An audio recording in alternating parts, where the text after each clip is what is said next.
Assalamu alaikum wa rahmatullahi wa barakatuh. Welcome back to another episode of Jumah Nights, where we carry on our series with regards to overviews of classical books of Hadith. This week we're looking at a very special book, which is Kamal wa Tamam, a book written in the 4th century with regards to the matters concerning the Imam of our time. So which better time to discuss it than the holy month of Muharram, where we are building our foundations to be able to stand next to the Imam of our time and call out, Ya Latharat al-Hussain.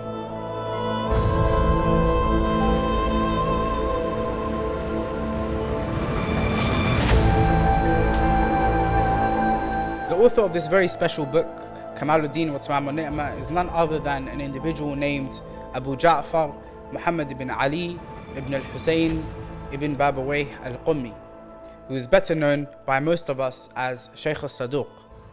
Now, when we talk about this author, it's honestly beyond me and beyond the time that we have to be able to go through all of his life and his achievements, because there are way too many to list. And I wouldn't be able to give him justice by being able to discuss everything in his life, but we are going to do a short summary and an overview of the importance of this man who wrote this book, Kamaluddin wa Tamam. So let us start by getting to know him a little. The exact year that Shaykh al-Saduq was born is unknown. However, we know that he was born towards the end of the first Ghaibah, and we know that he was born after the year 305 after Hijrah. What is very likely is that he was born in between the years 306 after Hijrah and 308 after Hijrah. In this time, he was born in the holy city of Qum al-Muqaddasa, hence his title al-Qummi. The story of Shaykh al-Saduq really and truly starts with his father. His father, Ali ibn Babawayh al-Qummi, was one of the grand and the great scholars of Qum and the Shia in general at that time. We can see that even from the books that remain that are attributed to him, he possessed a high level and a depth of knowledge. He was one of the companions of Imam Hussain al-Askari alayhi salatu wasalam, and a very close one at that. When we see the way that Imam Hussain al-Askari speaks to this individual, you will see the importance of this man, Ali ibn Babawayh al-Qummi, the father of Shaykh al-Saduq. I'm reading from Ayun Akhbar al-Rida, which is a book by Shaykh al-Saduq. And in the publication that I have, the publisher's preface includes this narration and a letter from Imam Hussain al-Askari to the father of Shaykh al-Saduq, Ali ibn Babawayh al-Qummi. After he says Bismillah ar-Rahman ar-Rahim and he praises Allah subhanahu wa ta'ala, the Imam says, Amma ba'd. He says, Usika ya Shaykhi wa mu'tamadi wa faqihi. He says, I leave you a will. He's speaking to Ali ibn Babawayh al-Qummi, the father of Shaykh al-Saduq. He says, O my Shaykh, O my trusted one, and O my faqih, a person that has depth in his knowledge about the religion. Imam Hussain al-Askari is speaking to this individual, Ali ibn Babawayh al-Qummi, the father of Shaykh al-Saduq, and he refers to him as his Shaykh, as the one that he trusts and the one that is a faqih. This is actually approval and praise from Imam Hussain al-Askari, from a Ma'soom Imam towards the father of Shaykh al-Saduq. This is the level of somebody we're speaking about. It doesn't need any commentary. I reckon that the letter speaks for itself. He says, أوصيك يا شيخي ومعتمدي وفقيه أبا الحسن علي بن الحسين القمي وفقك الله لمرضاته وجعل من صلبك أولادا صالحين برحمته. This is a crucial line. The Imam says, after he says that you are a faqih, he mentions his name, Abu al-Hasan Ali ibn al-Hussain al-Qummi, and he says, may Allah give you tawfiq to please him. And he says, may Allah place in your loins children that are salih, that are pious with his mercy.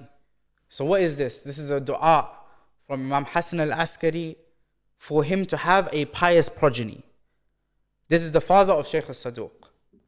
So we can see that Shaykh al-Saduq was born to a man who was very knowledgeable and very respected by the Imams of Ahlul Bayt alayhi salam. They trusted him very closely, and he was a very close companion of Imam al-Askari alayhi salatu wasalam.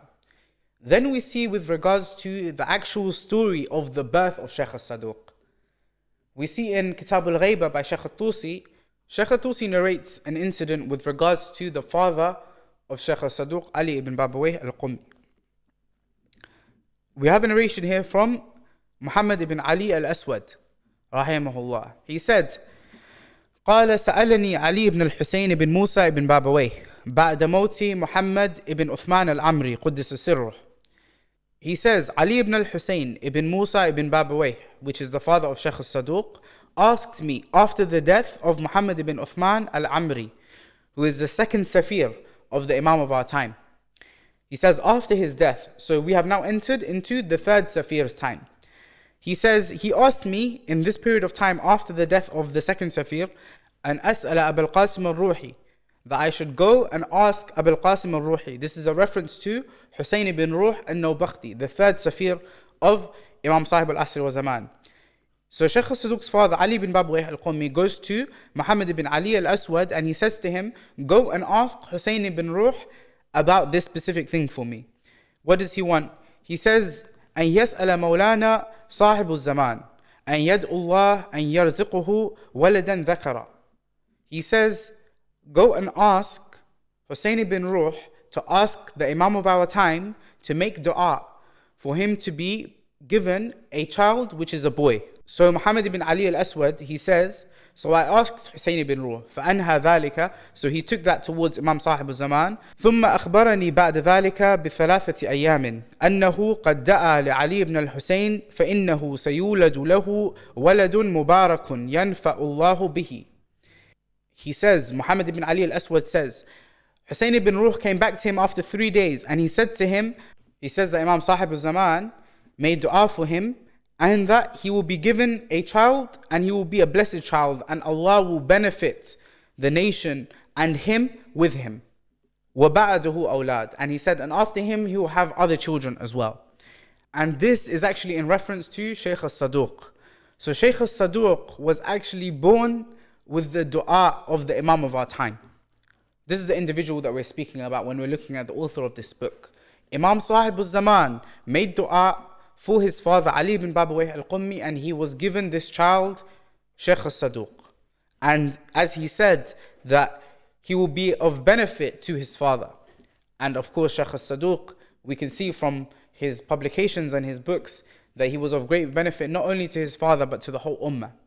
We saw earlier that Imam Hassan al-Askari made dua that Ali ibn Babawayh has a righteous progeny, and that was a general prayer. And this was a specific prayer from Imam Sahib al-Zaman. So this individual, Shaykh al-Saduq, was literally born with the dua of two ma'soom imams. Muhammad ibn Ali al-Aswad says, after this, وَسَأَلْتُهُ فِي أَمْرِ نَفْسِي أَنْ يَدْعُ لِي أَنْ أُرْزَقَ وَلَدًا ذَكَرًا. He says that after this event happened, I went to him myself and I asked, are you able to make dua for me to have also a child and have a male child? He says, فَلَمْ يُجِبْنِي إِلَيْهِ وَقَالَ لِي لَيْسَ إِلَى هَذَا سَبِيلٌ. He didn't bring a response for me. And then he said that there's no possibility of this happening. And then he says, فَوُلِدَ لِعَلِي بْنَ الْحُسَيْنِ تِلْكَ السَّنَةِ ابْنُهُ مُحَمَّد بْن عَلِي وَبَعْدُهُ أَوْلَادٌ وَلَمْ يُولَدْ لِي. So he says that same year, Ali ibn al-Hussein had a child, a son, and his son was born to him, Muhammad ibn Ali, وَبَعْدُهُ أَوْلَادٌ. Muhammad ibn Ali is in reference to Shaykh al-Saduq. So we can see here very clearly that there was something special with regards to this dua that Imam Sahib al-Zaman made for the father of Shaykh al-Saduq, that he wasn't able to make for this other individual who was also very clearly close to Hussain ibn Ruh al-Nawbakhti. If Shaykh al-Saduq's father, who was a close companion of Imam Hassan al-Askari, was going towards him to go and ask him to ask Hussain ibn Ruh, then it shows the proximity of that individual. However, the Imam did not make dua for this individual for whatever reason. But you can see for Shaykh al-Saduq, the Imam did make that dua. And Shaykh al-Saduq was born from this very dua. So you can see the context that Shaykh al-Saduq is born in. He is born to this great alim, Ali ibn Babawayh al-Qummi, a companion of Imam Hassan al-Askari. He is born through the dua of the 11th Imam and the 12th Imam. And on top of that, he's born in the holy city of Qum al-Muqaddasa, which is praised by Imam al-Sadiq alayhi salatu wasalam, where he mentions that it was called Qum because its people will be the ones that will support Imam Sahib al-Asr wa Zaman.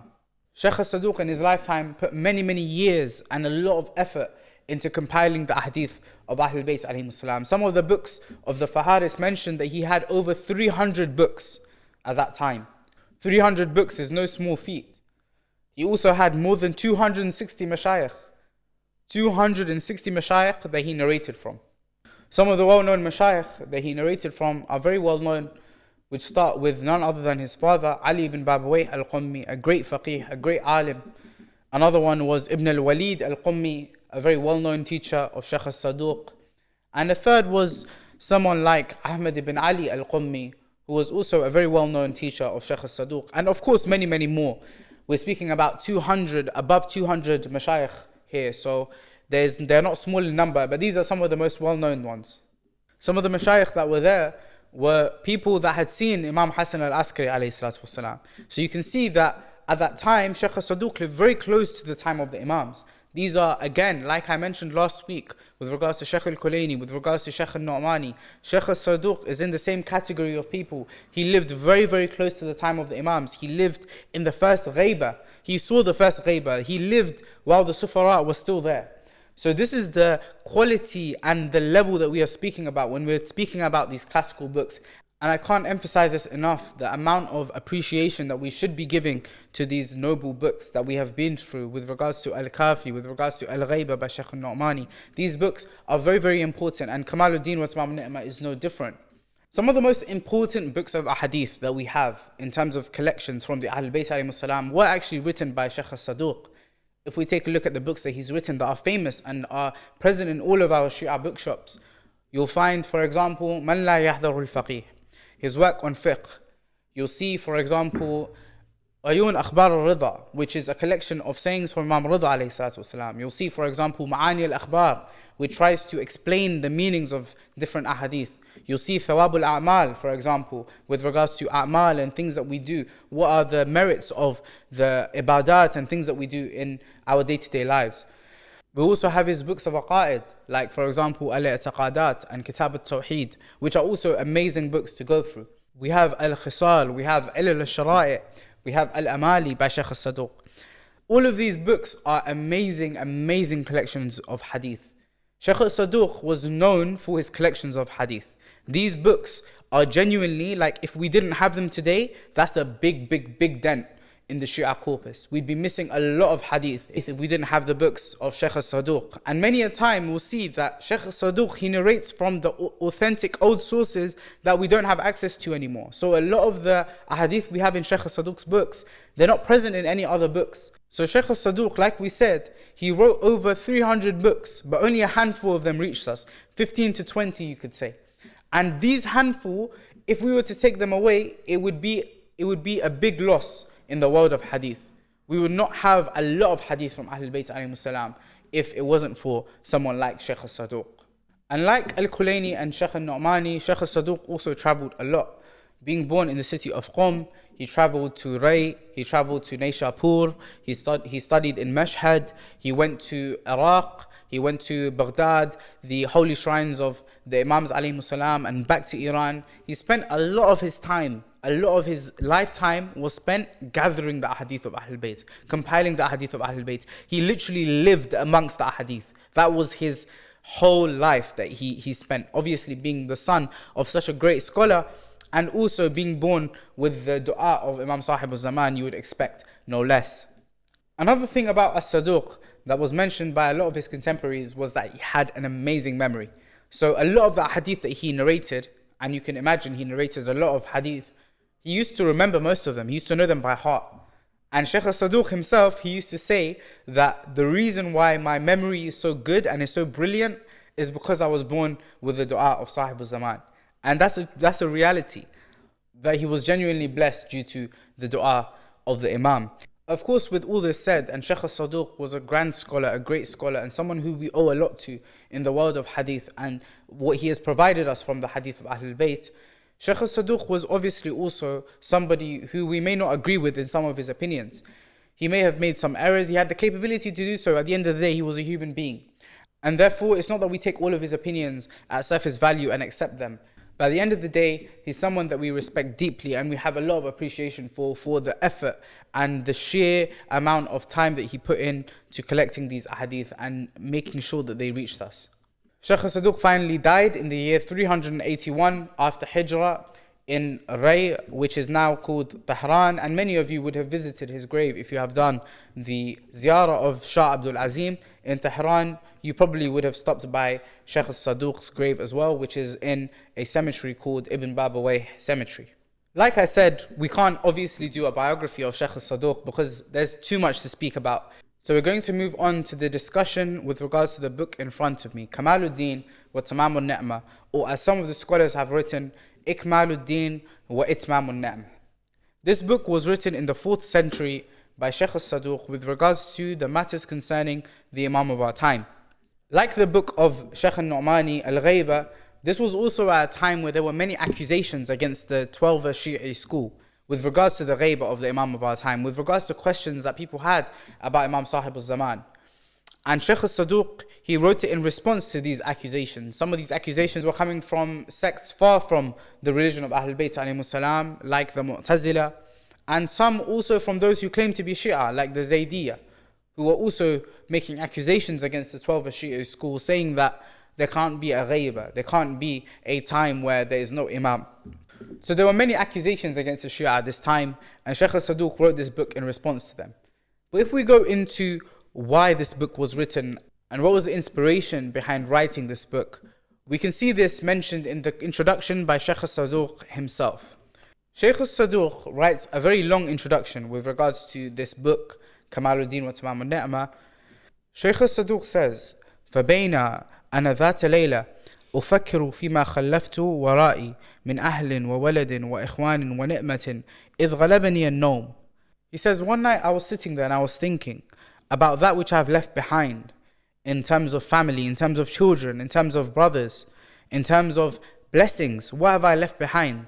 That's what he was thinking. إذ غلبني النوم. And I fell asleep. فرأيت كأني بمكة. He says, I fell asleep and I saw as if I am in Mecca. He's seeing a dream here, it's a vision. He says, أطوف حول بيت الله الحرام. He says that he sees in his dream that he's doing tawaf of the Kaaba. He says, وأنا في الشوط السابع عند الحجر الأسود أستلمه وأقبله. He says that I was in the 7th round of my tawaf and I stopped at Hajr al-Aswad, the black stone, and I held onto it and I started to kiss it. He says, أمانتي أديتها وميثاقي تعاهدته لتشهد لي بالموافاة. He's speaking to the Hajr al-Aswad, to the black stone. He says that I've held on to the responsibility that I had of wilaya. He says, and mithaqi ta'ahadtuhu, and I've held on to the covenant that I made with regards to the wilaya again. And he says, so that you can be witness for me that I was loyal towards the Ahlul Bayt alayhim salam. Then he says, فأرى مولانا القائم صاحب الزمان صلوات الله عليه واقفا بباب الكعبة. He says, then I saw Imam Sahib al-Zaman by the door of the Kaaba. Then he says, فأدنو منه على شغل قلب وتقسم فكر فعلم ما في نفسي بترفسه في وجهي. He said that as I was standing there, I had, of course, he fell asleep in this deep state of thought, thinking about what have I left behind? What have I actually given this ummah, right? And the Imam knew what was in his heart by looking at him. فَسَلَمْتُ عَلَيْهِ فَرَدَّ عَلَيَّ السَّلَامِ. He said, so I said salam to him. I said salam to Imam Sahib al-Zaman and he responded to my salam. ثُمَّ قَالَ لِي. Then Imam Sahib al-Zaman said to Shaykh al-Saduq in his dream, in his vision, Imam Sahib al-Zaman says, لِمَا لَا تُصَنِّفُ كِتَابًا فِي الْغَيْبَةِ حَتَّى تُكْفَى مَا قَدْ حَمَّكَ. He says, why don't you write about the occultation, about my occultation, such that the worries that you have can be taken away. Shaykh al-Saduq responds, and he says, يَا ابْنَ رَسُولِ اللَّهِ قَدْ سَنَّفْتُ فِي الْغَيْبَةِ أَشْيَاء. He says that I've written about the occultation. And فعلا, if we look at the Faharis, we can see that Shaykh al-Saduq, he did write about the ghayba. He has a book called Al-Ghayba. He has a treatise that he wrote with regards to the ghayba to the people of Ray. He has books that he wrote about the ghayba. So he's saying, I've written books already about the ghayba to the Imam of our time. فَقَالَ عَلَيْهِ السَّلَامِ لَيْسَ عَلَى ذَلِكَ السَّبِيلِ. He says, not like the books that you have written before. He says, آمُرُكَ أن تصنف الآن كتابا في الغيبة واذكر فيه غيبات الأنبياء. He says, I'm asking you now and I'm ordering you now to write this book and to write it about the ghayba and mention within it the occultations of the previous prophets. So he's saying, write this book and actually mention in it the occultations of the previous prophets. Why? Because when we look at the previous prophets, everything that they did and all of the stories of the prophets are there for us to take ibrah, to take lessons from. So when something happens to the Imam of our time, for example, when he goes into ghaiba, it's not strange. The previous prophets also went into ghaiba. So Imam Sahib al-Zaman, out of his wisdom, is asking Shaykh al-Saduq to write a book about the occultation in which he mentions the occultations of the previous Anbiya. And Shaykh al-Saduq, of course, he did this in Kamaluddin wa Tamam al-Ni'mah, and he mentioned it briefly. He mentioned some narrations with regards to the occultations of the previous prophets. He mentions that after this, the Imam left and he regained consciousness, he woke up and he began to cry and to make dua. And from that moment, he began writing this book, Kamaluddin wa Tamam al-Ni'mah. I wanted to make a small point here with regards to the dream and the vision of Shaykh al-Saduq. We have many a times today in our communities, there are many people that are discrediting dreams and visions altogether. With the disclaimer, of course, and I agree with this, that this is not a religion of dreams and visions. However, there are those dreams and visions that actually do meet the criteria of being accepted. It's not that all the dreams and visions that anyone has ever had hold no value in the religion whatsoever. That is not the case. If we have a dream or a vision in which there is actually an aim, there is a purpose, the attributes of the Imams match that dream, the sayings of the Imams are symmetrical in that dream, the Quran is symmetrical with that dream, then there's no problem with accepting a dream with regards to these issues at all. Let's take the example of Masjid Quran. Masjid Quran was built on the basis of a dream, of a vision. Of course, I don't have the time at the moment to go through the whole story, but for those of you who don't know, I very highly recommend that you check it out online, the story of Masjid Quran. When we look at the story of Masjid Quran, we see that this individual, he had a dream. The Imam gave him proof that it was the Imam actually speaking so that he could show the community. And then the community had to actually support him in building this mosque. It wasn't that that dream was just for that individual. It was for the whole community and for him to tell all of them. But it met the criteria. And that was the most important thing. It met the criteria of being an acceptable dream. And that is why we see that across history, many of the scholars from hundreds of years back and now alike, many of these scholars, they accept the sanctity of this place, of Masjid Quran. They accept that this is a place where we can gain connection to the Imam of our time. Are they all crazy for saying that? Or for example, you have the vision of Mirza Mahdi al-Isfahani. And his story is also ma'ruf, is also known, where he was making dua and he was very confused with regards to a specific matter. And he sees Imam Sahib al-Zaman in a vision where Imam Sahib al-Zaman comes to him and he comes with a ribbon on his chest, and on it is written the message of Imam Sahib al-Zaman for Mirza Mahdi al-Isfahani. And what does the message say? It says, طَلَبُ الْمَعَارِفِ مِنْ غَيْرِ طَرِيقِنَا أَهْلِ الْبَيْتِ مُسَابِقٌ لِإِنْكَارِنَا. He says that searching for true knowledge and searching for understanding from other than our path, Ahlul Bayt, is tantamount to rejecting us. This saying of Imam Sahib al-Zaman, if we take it as it is, and we look at the symmetry that this saying has with the rest of the hadith of Ahlul Bayt, this is very, very clear and very easy to accept because it is completely symmetrical with the Quran, it is completely symmetrical with the hadith. So there's no problem with accepting this vision. And many of the scholars do accept this vision. They mention this hadith and they rely upon it as a saying of Imam Sahib al-Zaman. Are they all crazy as well? Or if Shaykh al-Saduq here, when he saw this dream or he saw this vision, he believed it and he wrote this book on the basis of that dream and vision. Is he crazy? Do you know more than Shaykh al-Saduq? And I'm speaking to those who are discrediting dreams entirely and discrediting visions entirely. That's not how our religion works. And I say this again with the disclaimer that no, our religion is not a religion of dreams and visions. We do not build everything in our religion based on dreams and visions. I thought this was an important point to make because this is a discussion that is being had a lot recently with regards to dreams and visions.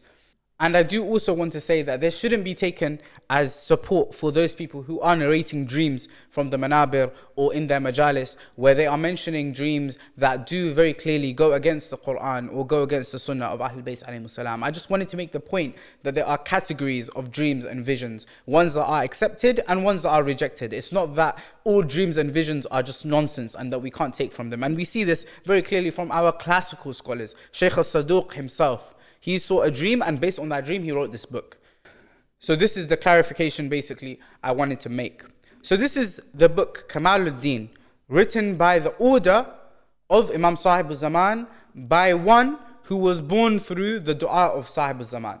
This is the special nature of this book, Kamaluddin wa Tamam al-Ni'mah. With regards to the structure of this book, Kamaluddin, it contains 621 ahadith and it consists of 63 chapters in which many different issues are discussed. It speaks about the philosophy of the ghaibah itself, imamah, and specifically with regards to the imam of our time. Some of the topics that are discussed are divine appointment of the imams, alayhimus salatu wassalam. Divine appointment of the imams, even today, is being argued about. And I told those people, give it a rest. Shaykh al-Saduq answered you 1,000 years ago with regards to the divine appointment of the imams. Why are you bringing up topics that have been answered 1,000 years ago? Even now, you'll see them, they'll come on YouTube and they say, we're going to speak about whether there is proof to say that the imams were divinely appointed or not. It's a joke. Shaykh al-Saduq answered this 1,000 years ago. He collected a hadith with regards to this in Kamaluddin wa Tamam al-Ni'mah. It speaks about the occultations of Nuh alayhi salam, Salih alayhi salam, Ibrahim alayhi salam, and the occultation of Yusuf alayhi salam. This was the order of Imam Sahib al-Zaman, that he should write about the ghaibat of the Anbiya, the occultations of the Anbiya that came before. So he collected some narrations with regards to these Anbiya of Islam, where they were actually in a situation where they had to go into occultation as well. He has a section in this book where he discusses the letters of the Imams. He narrates the letters of the Imam. For example, the tawqi'at that the Imam wrote to his sufara or to other companions that were there at the time. And lastly, of course, it also includes some of the signs of the reappearance of the Imam of our time. With relation to the authenticity of this book, you have to bear in mind that this is a book that Shaykh al-Saduq wrote, believing that he had been ordered to do this by the Imam of our time. How seriously would he have taken the writing of this book? Say the Imam came to you and he asked you to write a book, for example. He said, write a book about so-and-so topic. Wouldn't you make sure that that was the best book that you've ever written? Wouldn't you take extra care to not add any narrations that you feel might have not been said by the Imams or might have not been correct? Of course you would make sure that there was no mistakes in that book that you wrote upon the order of the Imam of our time. Now, imagine us, right? From our perspective, when we're writing the book, we lack in competence. When we write this book, we might make mistakes. Shaykh al-Saduq is not someone who's incompetent. Shaykh al-Saduq was one of the greatest muhaddiths of his time. So he was somebody that had literally lived the hadith of Ahlul Bayt alayhimus salam.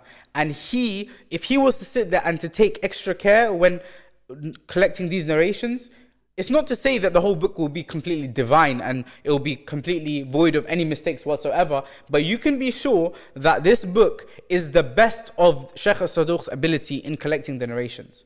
Shaykh al-Saduq wasn't only one of the best muhaddithin of his time, he was one of the greatest muhaddithin of all time.